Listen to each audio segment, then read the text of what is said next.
Hello, my Pixel peeps. Nicole Payne, CMA, here as always to drop some accounting truth bombs. And today we are hitting our next installment of the budgeting mini-series. Today we are talking about the selling and administrative budget. And as a reminder, I mentioned this before, but the payroll would typically be included on your selling and administrative budget. But we are going to discuss payroll and employee benefits on another video next week because it is a massive beast and I want to show you a spreadsheet on how to make that broken down as understandable and easy to follow as possible. So let's just talk about the other items that are in your selling and administrative budget. The biggest one, typically for most people, is advertising and promotion. Because if you ain't selling, you ain't making money. But what people don't always understand is that your advertising and promotion is more than just your ad spend. Of course, it does include ad spend for things like Google and Facebook and Instagram and, but it also includes things like radio advertising and TV advertising and billboards.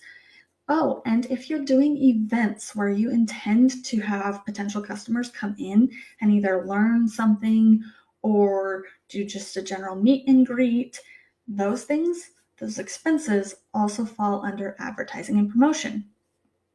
Another key thing that falls under advertising and promotion is all the stuff you give away. Anything that you give away with your business information on it becomes an advertising and promotion expense. So, business cards, number one advertising and promotion expense used across the board.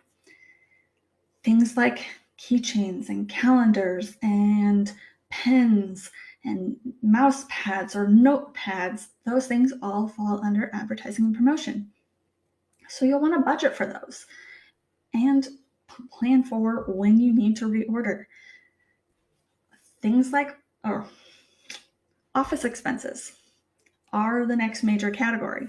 This includes your rent, your utilities, your internet, your telephone, your office supplies.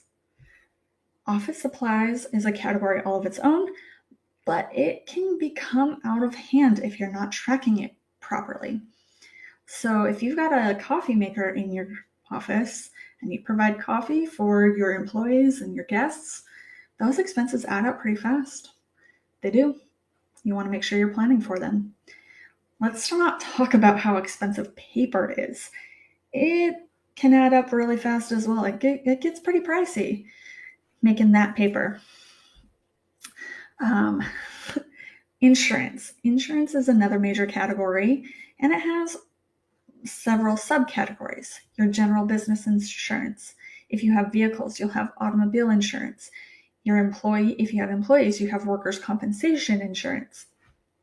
All of those need to be accounted for in the correct periods that they will be paid. Software. So software is a very big expense in our digital world. So any kind of software that you're using, you'll want to account for. A lot of softwares are billed annually, so don't forget those ones that you pay once a year, because generally those are the ones that are going to break your budget because they're a big payment in a period that you weren't planning on making that payment. Continuing education. So those who have licensing or industry standards that they need to maintain, they will pay for continuing education. So whether it is training or seminars or any type of continuing education that you need to plan for. There's a lot of expenses that go into attending continuing education seminars, travel, meals, lodging, all of those things you need to budget for when you plan to go do a continuing education seminar. Oh, and let's talk about that licensing. Most people who have a professional license have to pay an annual fee in order to maintain that license. But here in Hampton Roads, we also have to pay business licensing and personal property tax.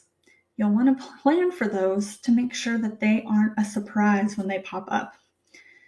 And in most cases, you'll be able to get a very good estimate of what your business license will be based on your numbers for the current year, because that's what you're going to pay your taxes on next year. Anyway, let's also talk about how we budget for these things. There's a couple different methods. You can either do your budget completely cash-based and know that in certain months, you're probably going to show a loss because of the fact that you have so many expenses that will be in that month that you will need to build up for. So, like I said, those annual fees, if you're budgeting on a cash basis, you'll want to put them in the correct month of when you pay them, but you may not have the cash from that month in order to pay them. So you'll want to make sure that you've built up your cash budget. And we'll talk about that in another video.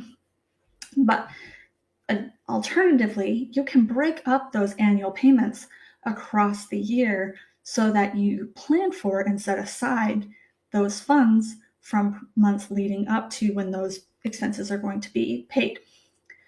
Now, another one that's fairly common is your advertising. So if you know that you pay $200 a week to Google for your Google ads, you have a couple options of how you account for that in your budget. You can either take that $200 multiplied by 52 divided by 12, and that becomes your average monthly ad spend that you include in your advertising and promotion budget. Alternatively, what you can do is, if you know it always comes out on Friday, that $200 needs to be there every Friday, you can count how many Fridays there are in that particular month, and that's how much money you account for and budget for in that month. So some months you'll have 4 weeks, and some months you'll have 5 weeks. That's what you would do if you have to pay weekly on these expenses. Now let's talk about some expenses that happen bi-weekly. This is typically payroll. And so we will do a lot more detail on this next week when we're talking about payroll. But similar to your weekly, you can do the monthly average, and then you have 26 payrolls in a year, divide it by 12, and that's your monthly average. Or you can actually figure out which months you're going to have 3 payroll periods, because there will be those 5-week months can creep up on you, and suddenly you're paying 3 payrolls in a month, and that can really hit your bottom line hard when it comes to your cash flow. Anyway, I hope this helps. If there's any way that I can be of assistance in helping you create your budget for 2022, reach out. My contact information is at the end of this video, or you can drop a comment down below and I will reach back out to you in that sense. As always, take care. Oh, and happy Thanksgiving.